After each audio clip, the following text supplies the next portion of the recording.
మనం గానుగలో ఆడిచ్చిన ఆముదాన్ని గిన్నె కాగిన తర్వాత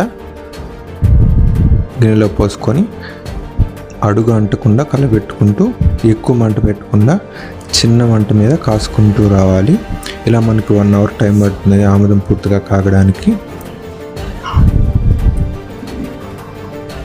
ఇలా సన్న సెగ మీద కొంచెం పొంగు రానియకుండా కలుపుకుంటా ఆముదం వండాలి.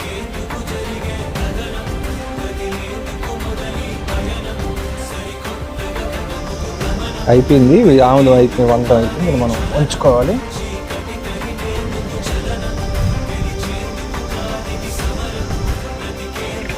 పొంగు తగ్గిన తర్వాత మనం జల్లిలో పెంచేసుకోవాలి.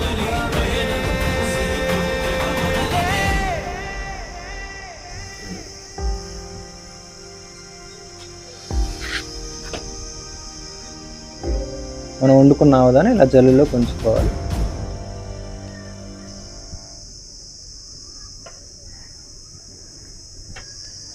ఇప్పుడు స్వచ్ఛమైన ఆముదం రెడీ అయింది. వంట ఆముదం గానుగలో తీసి వంట చేసి తీసినటువంటి స్వచ్ఛమైన వంట ఆముదం.